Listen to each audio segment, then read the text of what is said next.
नमस्कार बच्चों, मैं आपका हिंदी शिक्षक आपकी अपनी ऑनलाइन क्लासेस में आपका स्वागत करता हूं।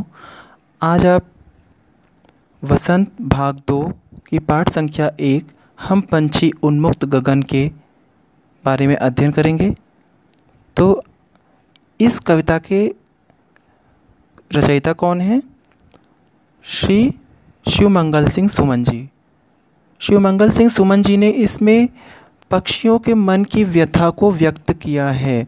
उनके मन में वो क्या चाहते हैं और मनुष्य उन्हें जो पकड़कर अपने आनंद के लिए पिंजरे में बंद कर लेता है, उससे उनके दिल पर क्या बीतती है और उनके अपने सपने क्या हैं, वो क्या इच्छा रखते हैं, उसके बारे में इस कविता में बहुत ही विस्तार से और बहुत ही अच्छे ढंग से बताया है।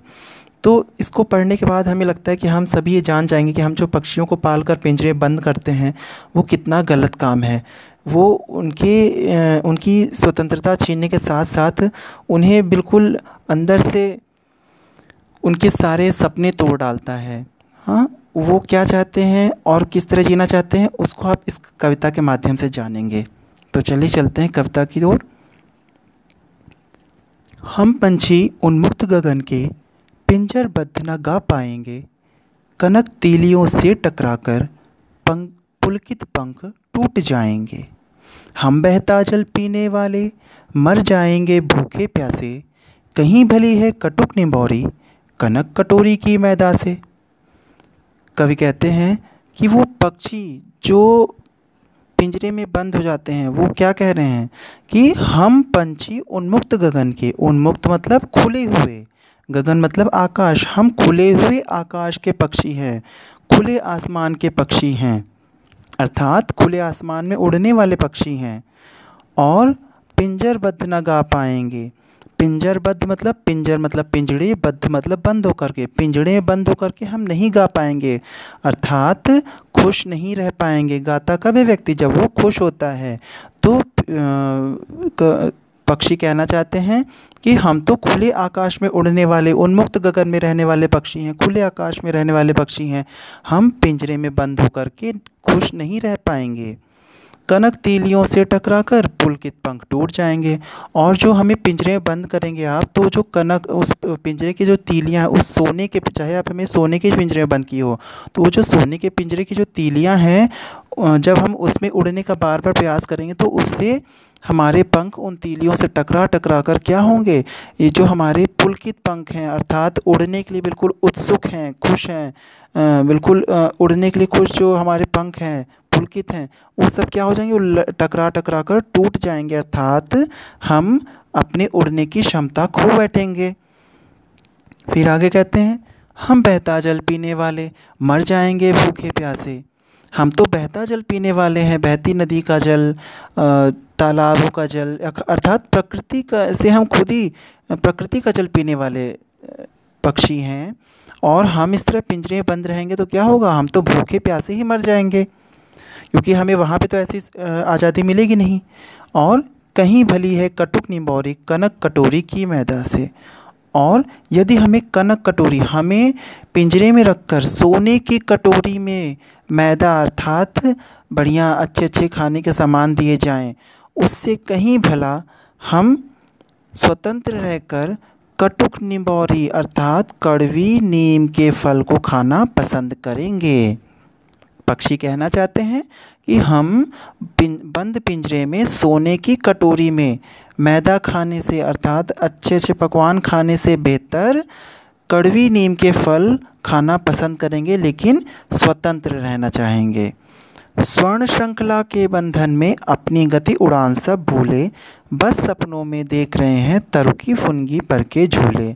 अर्थात स्वर्ण श्रृंखला के बंधन में, ये जो पिंजरे की सोने की श्रृंखलाएं हैं, बंधन, इनके बंधन में रह करके, इन सोने की श्रृंखलाओं के बंधन में रह करके हम अपनी गति और उड़ान अर्थात उड़ने की क्षमता, हम अपने जो गुण हैं वो सब क्या भूल जा रहे हैं। धीरे धीरे हम उड़ना भूल जाएंगे। जब पक्षी ज़्यादा दिन पिंजरे में बंद रहेंगे तो क्या होगा, वो उड़ना भी भूल जाएंगे। जब उनको बाहर निकालें तो उड़ नहीं पाएंगे।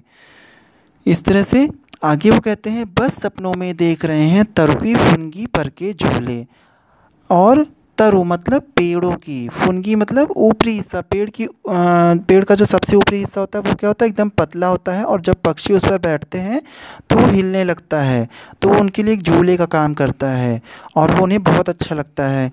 तो पक्षी कह रहे हैं कि पेड़ों की फुनगी पर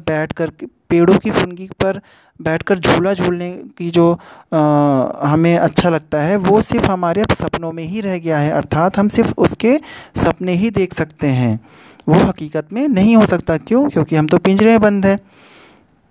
आगे कह रहा है कि ऐसे थे अरमान की उड़ते, नीले नभ की सीमा पाने, लाल किरण सी चोंच खोल चुगते तारक अनार के दाने।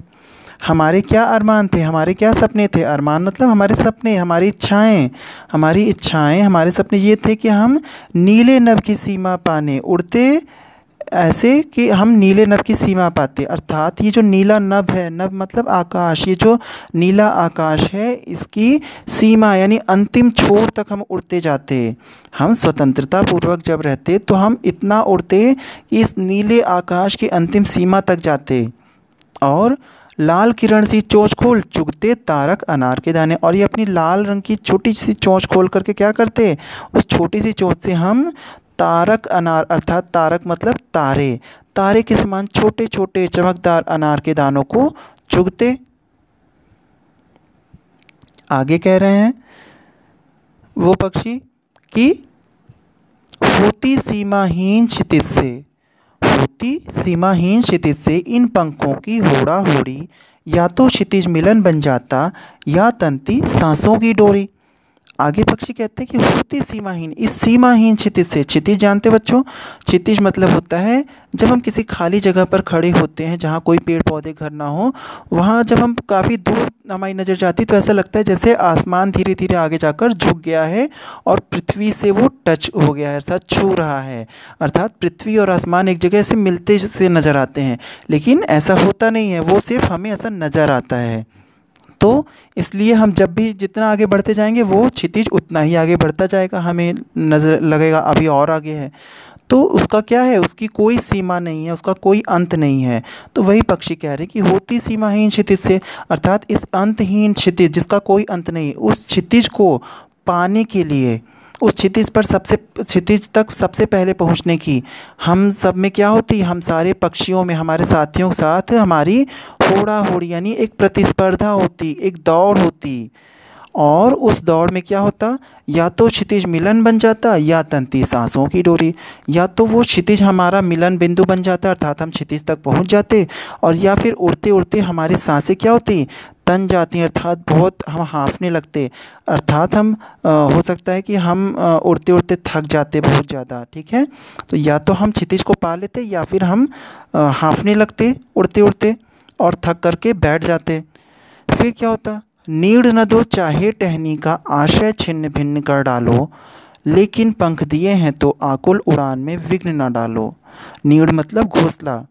आगे पक्षी कहते हैं कि नीड़ न दो, चाहे तुम हमें घोंसला मत दो, कहाँ, चाहे टहनी का, कहाँ पे, टहनी पर, जो पेड़ों की टहनियों पर हम घोंसला बनाते हैं, चाहे हमें वो टहनी का बना हुआ घोंसला ना दो, या फिर हमारे आश्रय भी छिन्न भिन्न कर डालो, हमारा जो रहने का स्थान है, हमारा जो सहारा है वो भी तुम छिन्न भिन्न कर दो, तोड़ डालो।